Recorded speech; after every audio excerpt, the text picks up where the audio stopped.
umuntu buntu w'inyama n'amaraso mu by'ukuri hari ibyo yagufasha ariko hari n'ibyo atagufasha kuko nawe ubwe hari ibyo akeneye ubufasha sibyo nivugiraga rero ubuntu bukomeye dufite bwo kuba twarizeye Yesu kuba mwizeye birumvikana kuko mugaya turaza kwibwirana ndatekereza ko abantu benshi ntabwo tuziranye ariko ubuntu dufite bwo kuba twarizeye uyu muririmbyi yavuze ngo ujye unyurwa na Yesu mu kubaho kwawe kuko Yesu natakunyura nta kindi kintu kizakunyura nta kibaho umugabo ndazakunyura nawe n'umuntu umugore ndazakunyura nawe n'umuntu nawe nanyuzwe amafaranga ndazagukemurira ibibazo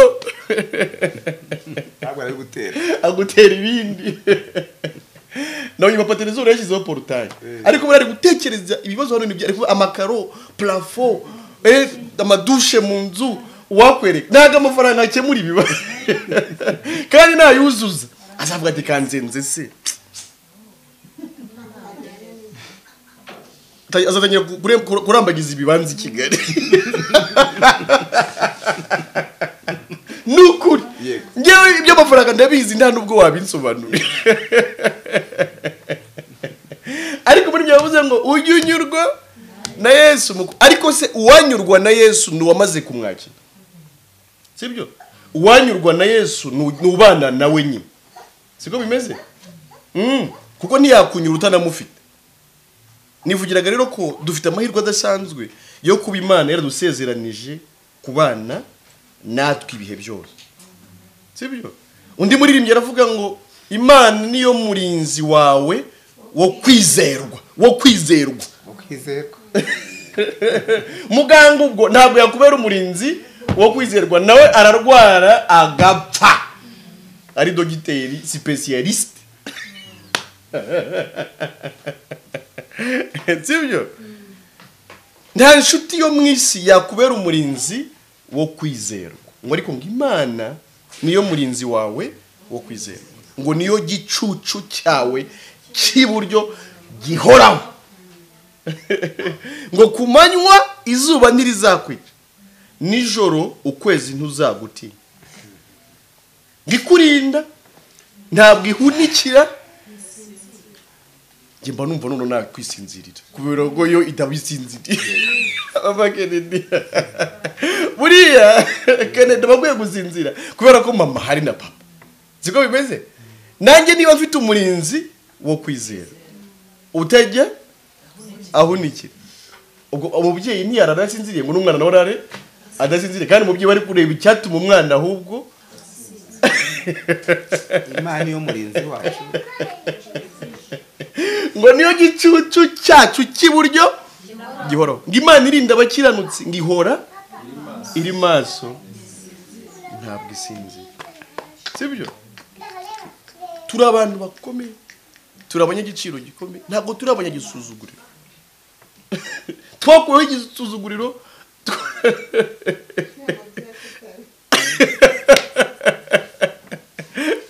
twakuwe mu butindi urumva twakuwe mu bukene ariko nuko byumva neza sibyo nuko byumva neza hari bavuga ati keretse nimutse ahantu nkajya gutura hariya nibwo nanjye naba nkuwe kugisuzuguriro reka da bati arizo bita ngo bazerishe ku badamu ngo nambaye ngo bazerishe ngo nibona reka bazerishe nta kintu yaguhindura kuko urayambara ikureri waguze ugahita ubona byibura ahubwo kare kureri kandi utaguze niko kari keza hari igihe uyambara ubona ribereye Diane we wayishira ukabona we kandi n'ubundi ni bazerishe ariko ukabona we ntiyabaye bazerishe washakaga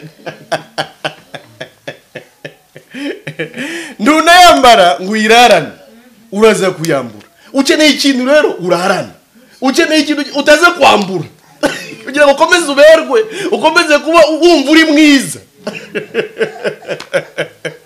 ukeneye ikintu uba ufite wagiye mu gikoni kuko bazerishe ntabwo ujyana mu gikoni niba ari iguha agaciro nuyikuramo ugiye guteka urumva agaciro kataka ukeneye ikintu uba ufite ugiye kuri toilette ukeneye agaciro kadatakara. Agaciro tugafite muri Kristo. Amen. Nta handi hantu tugafite. Ndamukunda Yesu kuko ni umwami w'ijuru n'isi. Iyo niyo nshuti yo kwizera. Uwo rero ari kumwe natwe ahangaha. Sibyo? Ahora natwe iteka ryose. Iyo duteranye rero 2 cyangwa 3 abari kumwe natwe, noneho akatwigisha, akaduhugura. Sibyo? Akatumara rwose umubabaro, akaduhumura agati bana banjye muhumure nta kibazo gihari kugira ibibatera ubwo. Sibyo? Imana rero ishimwe ko iduha iteraniro kugira ngo duhugurane, twungurane, dukomezanye, twishimane, dusangire urukundo twaboneye muri Kristo Yesu. Nitwa Emile&Theoneste. Nanjye ndi umukiranutsi ku Mana. Ntago hashize igihe kirekire menya ayo makuru, ariko aho namenyeye nanjye byabaye nk'ibyaba muririmbyi, ubuzima bwanjye bwahindutse ukundi. Rero mu rugo ni naha kuri arete hari Intarama.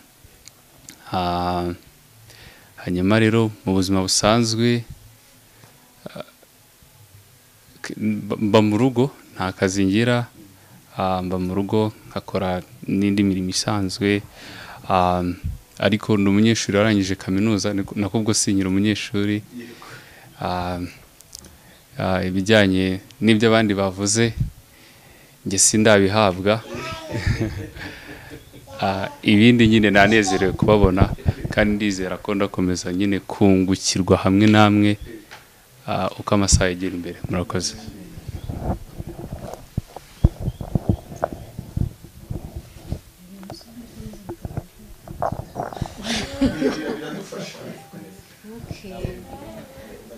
Yesu ashimwe.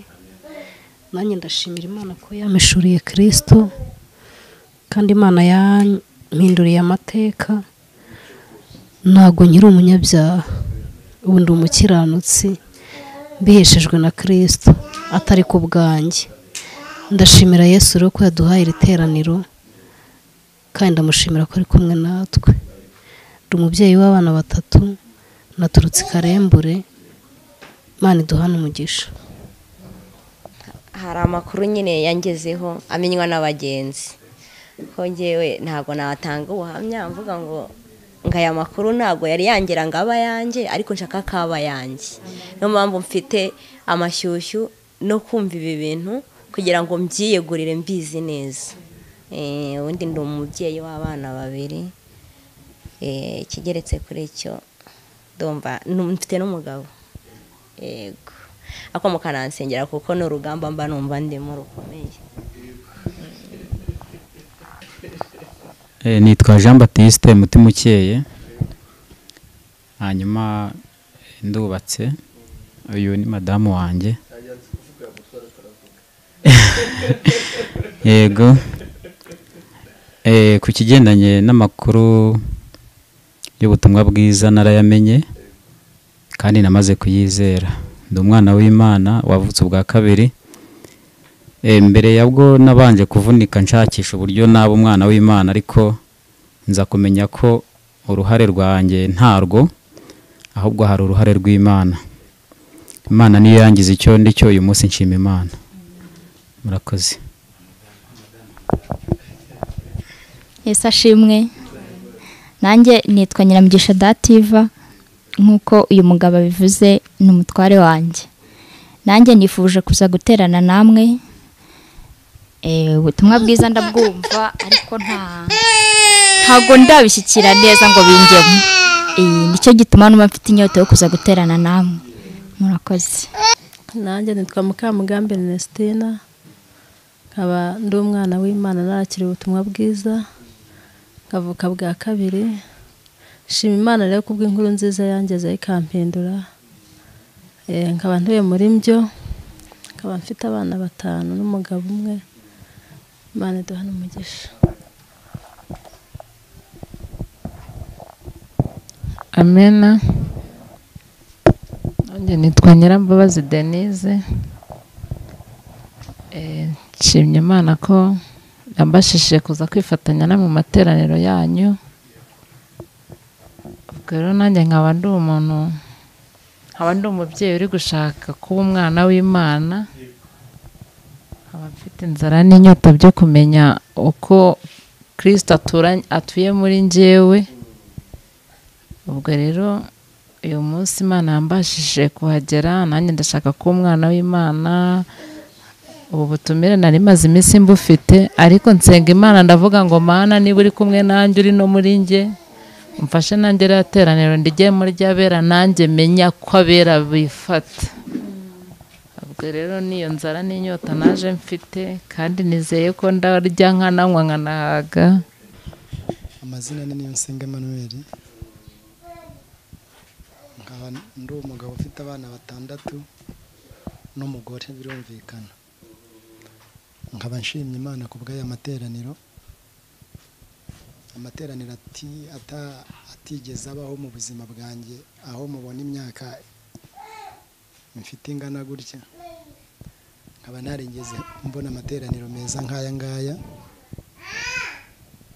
Ni kenshi nagiye mba mu materaniro ahubwo nasohoka nkumva ndavunitse cyane kandi mvuye mu materaniro. Ariko turi kungurana tekerezo, turi kuvuga ko uyu mwami hari abantu Yesu yagendaga akiza, ariko ubwo ntekereza ko yabivugaga nkana, kuko hari abo yabwiraga ngo ntimubivuge, ariko by'ukuri bagera mu misozi yabo bakavuga ibyabakoreweho, bakavuga iby'uwo mwami. Rero Imana ishimwe ko ibi bintu tubihabwa nta nkoni ibayeho. Ugiye mu mubiri ubona ko byari ngombwa yuko habaho inkoni kugira ngo abantu bumve ibi bintu byiza, ariko Imana ishimwe ko iyo nkoni ntayo mbona. Ariko ubundi by'ukuri umuntu agiye mu mubiri, abantu bashaka inkoni kugira ngo bagira abo bakubita kugira ngo ibi bintu babyumve, kuko birakenewe kugira ngo buri wese abyumve. Sinzi ukuntu nabaye. Wavuga ngo se wabaye gute? Cya mbere nabonye amahoro. Kindi cya kabiri,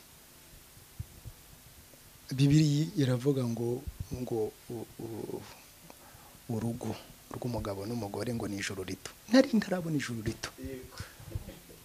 Rero urugo rw'ijuru rito nararibonye. Ikindi, hari ibintu ntakibaza. Navukiye mu idini birumvikana, ariko nari ntarabona igisubizo cy'ijuru, kuko numvaga nubwo ndyamye nakumva amatangazo, nkumva ukuntu umuntu yaryamye bugacya yapfuye, navuga mpfuye nkuriya muntu najyahe, kandi nkumva muri nge nta juru mfite. Ibaza umuntu akamara imyaka 30 akaba nta mwanzuro afite w'ijuru. Kandi koko by'ukuri abantu bararushye. Ejo bundi nari ndi kumwe n'umuntu ufite imyaka 45 wo mu motari ahantu nari nugamye Remera, hari moto yanditseho ngo ijuru-ntirikorerwa. Aravuga ngo iyi moto yanditseho ngo iki? Ngo ijuru-ntirikorerwa. Gute umuntu adakorera ijuru? Ngerageza kumubwira ukuntu ijuru rihenze udashobora kurikorera ngo uribone. Cyakoze Imana ishimwe twaraganiriye, hari na mwene data twatashye avuga ati se koko ibi bintu ko ari bwo mbyumvishe none aha ku ijuru ridakorerwa. Kandi koko nawe yarabisesenguye asanga ntacyo wakora ngo ujye mu ijuru, kuko twamubajije ikintu kimwe yakora kugira ngo ajye mu ijuru arakibura. Rero Imana ishimwe ko nabonye igisubizo, mfite ibyiringiro ko ndi mu ijuru, kuko igitabo cy'indirimbo nicyo kivuga, kandi twirirwaga turirimba ngo abagezeho baragwiriye, ngo n'abandi bari munsi. Kibaza aba bantu bagwiriye bageze mu ijuru nabahe? Nukuri kose mwene data aravuze ngo Kristo atuye muri twe. None se uri kumva nimba atuye muri twe turi hehe? Turi mu ijuru. Rero Imana ishimwe ku bw'ibyo. Yesu nashimwe. Amazina yanjye nitwa Mukamurenzi Berina. Mu rugo ni hano. Nanjye ndi umumama w'abana 6. Shimye Imana rero nanjye ko nagizwe uwera n'amaraso ya Yesu. Imana ishimwe ko yankuyeho umutwaro wo kujya mpora mpangayikishijwe n'ukuntu nzarimbuka. Nahoraga numva nta juru nteze, nkumva mpfuye ntavuye mu rusengero narimbuka. Ariko Imana ishimwe rwose iheba ari abavandimwe umugisha, kubera ko mu myaka 16 maze mu rugo nshinze urugo, mwaba abana 6 bose mbyaye, ubu nibwo ndi kubona mfite amahoro yuzuye mu rugo rwanjye, kubera ko twajyaga dufata amasengesho y'iminsi 3 muri korari.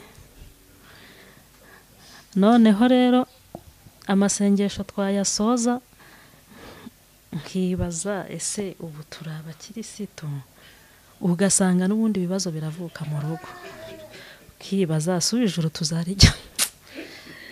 Yewe Imana ishimwe bariya bavandimwe, Imana ibaha umugisha rwose. Mujye mugenda mwamamaza ubutumwa bwiza, ababwumva babwumva, batabwumva banangira amatwi, ariko hari abo mugirira neza rwose. Nkanjye mwangiriye neza, ubu mfite amahoro, nava aha ntavuze abazi ko nta kibingiyemo, ariko mbere byabaga ari ibibazo, ugasanga utuntu hato na hato ko turabarokore, ko dukora amasengesho buri cyumweru, korari bakaducamwe ibice, amatsinda gasenga, ariko ugasanga n'ubundi nta mpinduka. Ariko Imana ishimwe rwose, ngiye Imana ndayishimiye cyane. Yesu ashimwe. Nitwa Mukandahiro Tumaini, ntuye Mayange. Ego. Aba ni abavandimwe banjye n'inshuti zanjye, twarabanye cyane, bifuje kunsangiza ibi byiza.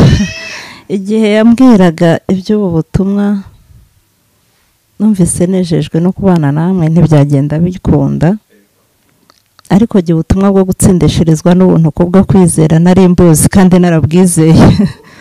Ahubwo dusigarana ikibazo kibaza ngo kuki imyaka yose twabanye utigeze utuganiriza. Rero igihe wenda cyari kitaragera, cyangwa se Paulo niwe wavuze ngo akiri umwana yavugaga nk'abana. Ndashima Imana rero, kuri njye ntago ari ubutumwa bushya, ahubwo ndashimira Yesu ko ari icyuma gityaza ikindi, kandi ndabashimira namwe. Imana imaze gutanga amategeko, abantu bashatse kugira ngo bazamuke basange Imana, bisa nkaho ari nko kuzamuka urwego, ariko mu by'ukuri urwego ntago waruzamuka ngo urushyikire. Ibya Matrezore yavugaga, umara gusenga wasoma ibyanditswe byera, wakoze amasengesho menshi, ariko nanone kubera ko kutamenya umutima wawe ugakomeza ugucira urubanza. Ariko iyo wamaze kwizera ubutumwa bwiza ugasobanukirwa n'igitabo cy'Abaheburayo, umenya neza icyo uri cyo muri Kristo. Ndashima Imana rero cyane cyane cyane, shimira n'abavandimwe banjye kubwo ubutumira. Imana ibaha umugisha. Ubuntu n'ubuntu mwaravuze ngo bugeretse ku bundi bwo kubona amahoro waheshejwe na Kristo. Ushaka kureba umuntu ukabona agenda ari inzobe, ukabona akorera Imana cyane, ukabona aririmba, mbese yuzuza inshingano, ukabona yubahiriza amategeko y'idini, ukavuga ngo urazajya mu ijuru, ariko we yabyitekerezaho akabibura, kuko aba ari kurikorera kandi ridakorerwa. Ndashima Imana rero yuko yanyihishuriye, navuga ngo byaciye mu nzira zikomeye. Nagiraga akaguru karekare, narageragezaga rwose, nkajya gushaka Imana, nkajya gukorera Imana, nkagira ariko nave nkanumva ntayo mfite. Undi bakwigisha avuga ngo wowe wakiye umwami Yesu ngo wakiye amahoro. Umuntu watangiye kumbwira ibi bintu yarambwira ati nzaze kukureba tuganire ku by'ubuntu bw'Imana. Ati ibyo bintu by'ubuntu rero ntago nzi ibyo ari byo, ariko nyine maze kugabanyika akaguru bangonze, reka mbivuge gutya, ndarabatanzi bamaze kungonga nicaye, ndavuga ati rero mbuze ijuru. Najyaga ndikorera none ndaribuze kubera ko ntagifite akaguru ngo nirukanka. Ndangire mfata umwanzuro, reka nzapfa kumva bya bintu. Mwebwe rero mwagize umugisha wo kuza mugifite amaguru yombi ameze neza, n'ubuntu nabwo bugeretse ku bundi. rero maze kuryama ndyamye hafi umwaka nemera ko abantu b'Imana bangeraho, ariko nabonye ari urukundo Imana yankundaga. Ntago ngenze niba nankunda nkamwe njye mbona ari cyane, nkunda cyane kuko ubu ndaryama nkizigura, ntagiye muri nibature, ntagiye muri repetition, ntagiye mu biki, nkumva nzajya mu ijuru mbiheshejwe nuko Kristo yaje mu isi akaza agakora ari umukiranutsi ari gukora ngo nkorere. Nanjye rero ibyo byose nirukankagamo nyine nshaka kujya nikorere, niyo mpamvu nabiburagamo amahoro ngahora njagaraye. Ariko mwababyeyi mwubundi umubyeyi mwiza ntimundebe gutya. Impamvu ndi mwiza nuko nanjye mbyiyiziho, numva umutima ari heza, numva nkunda abantu b'Imana, numva njya mwiterano nkumva ndari ndi kumbuye, ubu reba nari mbakumbuye, nkajya numva birandyoheye, kandi ngiye ntago mubizi, ubu naranyuzwe. Nambaye iyi kanzu numva naberewe, nambaye baze nuko byagenze, ibintu ntago byose nta bintu bikimvuna. Rero ubu naratuye imitwaro mwabana, imitwaro ya mitwaro ya za baze uko zidoze modeli narabikoreshaga byose, ariko nkabona muri 2005 nkabona muri 2007 ntibikigezweho. Wa mubyeyi utwo dukode tukiza hari utarakirutseho, ariko nawe akoze mu rugo barakambara neza, urumva kakigezweho neza, ubu tuziruka tuzageze ryari. Rero ikintu nakundiye Imana ni ukwigutura imitwaro ukabona amahoro yo mu mutima wambaye neza, ukabona amahoro mu mutima wambaye bodaboda, ukabona amahoro mu mutima wari isosi y'ibishyimbo ndavuga mitiyu n'ugari, ukabona amahoro mu mutima wari akawungu ukajya ugasomeza mu karu, ukajya wumvura umuntu umeze nk'ikigoryi. Njye mu ndeba nta n'ubwenge nkigira, ntabwo mufite pe. Umufuka w'umuceri uhari birabura hari nyine, udahari ku kiro ndiruka nkajya numva nyine niba nanyibye n'akazi ke. Ugiye mudacunze neza nanabacika, kuko murabona ukuntu yimereye. Ubu mabaza gusenga amasengesho wenda tuvuge niba mfite inda y'amezi 5, mabaza gusenga nk'amasengesho y'amezi 2, ariko ubu numva itanga gutwita ari itanga kubyara, kandi nkumva nihita inkomezanya fini nakakana kakurikiwe ntacyo kambwiye, ubwo yakazasigarana n'Imana ntago ibyo bindeba. Nkavuga nti bungewe ibintu byose byararangiye, Yesu yarabirangije. Sibye kwa ntafite amaguru ngo mbashe no kwiruka nkabyura ibintu mbivuga mbese ngiye imbaraga, ariko izanankiza numva ndi kujya nkira, ngiye kuzuza umwaka ndwaye, ariko numva mfite ibyiringiro byo kujya mu ijuru, nta no kibazo cy'uburwayi ntigira. Kandi uburwayi bwaje ngo niyakire aya amahoro ntabonye ndangije ayitatu umugani w'uyu mubyeyi, amahoro ntabonye narepese kuwa mbere kuwa gatatu kuwa gatandatu, ariko ubu mwana numva narakezeyo we, kandi rwose ibintu bimeze neza, kandi ubwo ndi kubabwira mugaseka, kandi nta n'ibintu byinshi ibyisi byo fini ikintu bikimbwiye bihari bitanahari mu ijuru ni iwacu, kandi hari ibintu byose. Mu bintu nakundiye uyu mwami wanjye nuko atanga amahoro, ukumva byose bimeze neza kandi atari uko bimeze neza, ntiyite ku by'isi mu gihe ahubwo byaraga bikujagaritse. Uwo muzi urubanza nagiraga rw'ibyacumi, wabanzaniye 1000 ngo uransuye ndarwaye, icya 10 nkagikubita haca umwana yansaba akabiswi ntisonde nzaba nyishyura, najya kuyishyura umutima uti ntuzi ko ugomba kukirya, ariko wabanje gukuraho y'Imana uyisigira Imana, sike ngahora narajagaraye. None ubu ngubu merewe neza, namenye ukuri, namenye ijambo ry'Imana, ibintu byose Yesu aranabirangije. Imana ibaha umugisha. Mazina yanjye nitwizeye Imana Solange, mfite umutware umwe nkagira abana 4. Ndashima Imana rero yuko ngiye yabirangije. Akibifite ntago mbizi, Imana izabaruhura.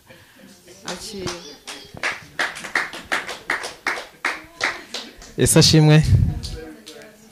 Nanjye ndanezerewe cyane kubw'uyu munsi. Nitwa Etienne Ntwari, ndubatse. Ndashima Imana ko nahawe ubugingo ku bwa Kristo. Uyu mubyeyi n'uvuze ngo yararuhutse, abantu benshi twikoreye imitwaro nyine tutashobora no kuruhuka cyangwa kwikuraho, ariko ku bwa Kristo tugenda tuyisiga, nkarushaho gufashwa kurushaho. Nungutse n'akandi kantu ko ndi umu Yesu.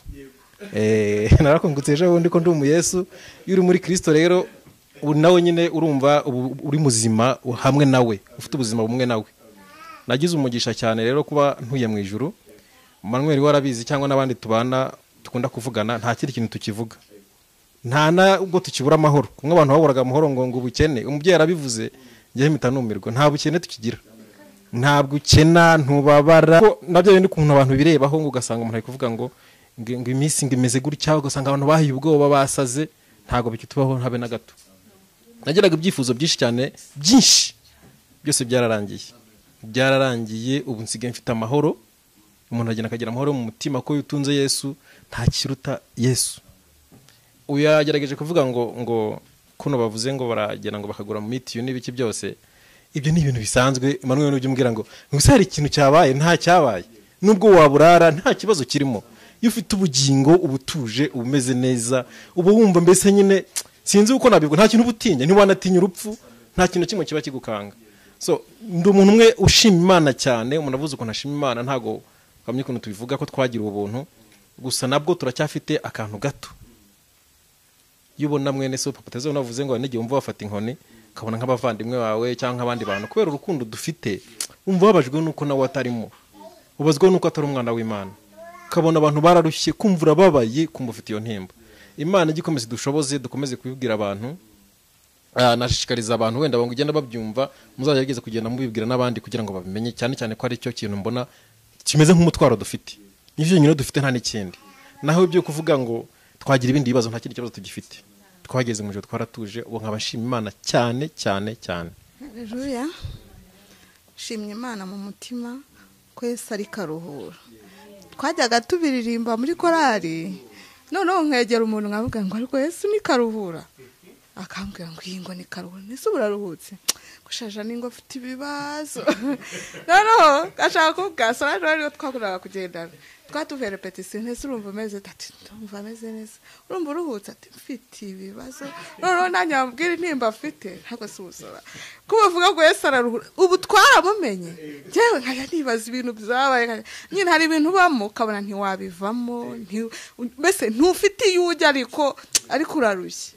Ariko nyumviye ubutumwa mama Kennedy twabanye igihe kinini, najyaga mubwira ibibazo mama Kennedy iminsi tubanye nkimara kumva ubutumwa, wari wumva amanutse nje kukubwira ikibazo cy'inimba afite mu mutima ntayo, urumva ntayo. Najyaga manuka nje kububwira agahinda afite nkarira, rimwe nawe agaterera aje kumbwira, none nkabwira ko si uko twamenye Yesu, ati kugira ngo ibintu bintu tubishobore reka dusenga, ati duhite tugenda Yesu, ati dushaka igihuru tujyaho. Araho ariko ubu nukuri niyo duhuye tuba tuganira twivugira iby'amahoro. Ako shimye umwami w'abantu. Twajyaga turimba indirimbo ngo ubu tugenda twemye ngo ya mitwaro, noneho nkabwira umwana twegeranye ese umutwaro kuko nkunda kuderanja n'abantu babaga bazi ko deranja, unyajya tuvuga Janine agiye gutangira kubwira ibigambo, ya mitwaro yaturemeraga so wowe wakuvuyeho, ati reka tubabeshye. Ati reka tubabeshye, reka tubakagira. Noneho ariko shimye umwami. Njyewe njyambura ukuntu mbivuga, najyaga ndyama nagera saa nkaryama ibitotsi by'umunaniro, niriwe naniwe, ubundi nkahita mba amaso nkakanura nkatekereza nkahera mu itangiro ajya mwihereza. None nkabwira Imana ko ibi bintu ntabishoboye, we nta kintu ushobora kunkorera ngo nduhure umutima, urumva. Ariko shimye Imana umusigaye ndyama n'umugabo nyambwira ati hari ibintu byanongoye, uraryaha mugasenza ukagira ngo ni umwana w'uruhinja uryamye. Reka ryame nizigwe Yesu yangiriye neza. Ariko noneho ngo jewe sinjya mbona usenga, ko najya gasenga na saa munani ngabyuka ngasenga nkarira, ati ko ntajya mbona usenga kandi nkumva ufite amahoro. Ninanjye sinzi nkubwire ibya bintu numvisha, ati bira bintu ntukabimbwire, simba nyane no kubyumva amatwi yanjye, ambwira nti nuko bihishwa amaso yawe. Ariko ngiye nkubwire, uracyumva nkubwira ibibazo byanjye? Ati hoye. Uracyumva nkubwira ibintu binkomereye ibiki? Ubwo ati ngiye mbona warahindutse, ariko nyine mbona umeze neza, njye mfite amahoro yo mu mutima ntashobora kukubwira. Nako shimye umwami ko yampaye amahoro, ariko umwami w'amahoro araruhura mw'abantu. Sinabona ukuntu muvuga aruta ibintu byose, bajya bavanga aruta ngo zahabu nkajya ruva baririmba bari igipindi nyine, reka tubati kijyana. Ariko nukuri nuko tutari twakamumenya. Ako shimye umwami kuva namenya ubutumwa nkamenya nkamenya ubutumwa nkakira Yesu n'umwami mu mutima wanjye. Ntago nari mufite, narabeshyaga n'ukuri, nta wari uhari kuko nta mahoro nari mfite, ariko nyumva ubutumwa Yesu ndamushimira kuko yemeye kuba akaruhura, akaza akanduhura. Yanduhuye mu by'ubuzima busanzwe, aranduhura by'ukuntu nagendaga nkajya mvuga ngo nzarimbuka, ariko nshimye umwami. Ikintu nshimira rero n'ukuntu Yesu yaje akabambwa, akabamburwa, akaza kubera njyewe utaruzwi, njyewe mukene, njyewe mbese utaruzwi. Nshimye Imana ko yaje kureba koko abari baciye bugufi. Ubu nibwo ngenda mbibona, bane waje kureba abaciye bugufi, kuko njyewe nakavukire yanjye ntiwari bundebe, ntago wari bumenye. Ariko nshimye Imana kuko rwose Mama Kennedy avuga ati mfite abashyitsi uzaza bumera mwani, numvishe byinshi, njyewe ubu nazengurutse henshi, nta kintu ushaka kumenya, ati nzaza nimbuba. Noneho Mama Fab akavuga ati genda weho numbwira ko ibyo bintu wabyumvishe nzemera ko ari ukuri, ati kuko ndakuzi nawe ipinga ryawe. Nihagera Mama Fab ikintu cya mbere ati mbabara umbwiza ukuri, izo nkuru wumvishe neza. Mama Fab ntago ubutumwa numvishe nuko bwa mbere mu matwi yanjye, ariko nshimye Imana ko Imana yemeye kuza kubana natwe tw'abanyantege nke, tw'abantu. Nshimye Imana ko yaducunguye. N'ukuri Imana nishimwe ko Yesu yemeye kuba igitambo gihoraho ku bwacu. N'ubu umutima wanjye uratuje. Umuririmbyi ni warimbye ngo nta bya none, nta bizaza bya nanya neza. Nanjye numva nta bya ntanya nawe. Kandi nkimara kumenya ubutumwa nabanje kujya ngira ubwanga bane, ibi bintu bizatuma tujandika mu byaha. Ariko mba numva nshaka kuba uwera, umuntu ambona atanambona, numva nshaka kuba uwera. Nshimye Imana ko igeze muri wowe, nayo ubwayo iraguhindura ukumva ushaka kubaho mu buzima bwiza, kandi ugashaka no kugira ngo ubane n'umuntu mubane amahoro. Mba numva nta muntu mba ashaka kumva nagirana nawe ikibazo. Abana Imana ubashaka kuba uwera mu bintu byose nkora. Imana nishimwe rero, Imana ihimbazwe ku bwa Yesu waje mu isi tukamumenya. Imana ishimwe, yabanje kudukunda. Imana nishimwe. Amazina yanjye nitwa Mukarukundo Janine, mfite abana 4 n'umutware umwe. Yesu naduhana umugisha. Haleluya. Haleluya. Nanjye amazina yanjye nitwa Mugisha Tresoro. Nanjye jewe ntuye Nyamasheke, kuko nyine njyewe niga muri NTIRIKORERWA Nyamasheke. Njyewe numva naje kubasura kuko nyine ejo nzasura n'ubundi mu rugo. Nanjye mbere na mbere ndashima Imana ko ariyo ibana nanjye. Ndashima Imana ko yampaye kwiga ku kigo gisenga. Byari wenda gushoboka ko hari ibindi bigo nayo kujyaho kwigaho, ariko ndashima Imana ko yampaye kujya kwiga ku bigo bisenga, kandi nkaba ndi mu nzira kandi nkaba nanasobanukiye Imana n'ibyo ikora. Ubu ngubu ndashima Imana ko yampaye umuryango mwiza kandi umuryango nkunda, kandi ndashima Imana ko yampaye ku mwana wayo. Kandi nanone ikindi ndashima Imana ku ishuri wenda nasenganaga wenda n'abana tungana, cyangwa wenda abandi bose bakiri kwiga. Ndashima Imana ko ngiyewe impaye uno mwanya kugira ngo nterane namwe muri aka kanya keza. Nshimiye Imana kandi nanezerewe cyane ku bwanyu bene data. Nakererewe ndisegura, nari nabiteguye ko ndi bubashe kuza muri aya materaniro, ariko habaho imbogamizi ndakererwa, ndetse murabona ko ari nanjye nshobora kuba nje nyuma y'abandi bose. Ariko aho ngereye ahangaha ndazirikana ko Imana nanjye inzi, kandi inzi mu iteraniro ry'abera. Imana yampaye umugisha wo kumenya ukuri, kandi Bibiliya iravuga ngo ukuri niko kuzatubatura. Yesu Kristo wadupfiriye ku musaraba kugira ngo abe inshungu y'ibyaha byacu, hanyuma duhinduke abakiranutsi. Ndamushima cyane. Nanjye rero nejejwe no kwisanga muri iri teraniro ry'abahamya bahamya uko kwizera. Yararimo abivuga bazina Emmanuel, avuga ati abantu batigirira icyizere ubundi babaho bate? Ubuzima bwo kwizera ko Bibiliya buvuga n'abavuga yuko basenga ko basenga bavuga yuko bari muri uko kwizera, ubundi utizeye ijuru wakwizera iki? Rero jyewe nshimiye Imana ko nanjye ndi muri abo ngabo, bene data twemera uko kwizera, kuko Kristo yatubereye igitambo kimwe gusa gikuraho ibyaha byacu kugira ngo tuzabone ijuru. Rero nshimiye Imana kwisanga muri uyu mwanya nanone. Imana ibahe umugisha, murakoze.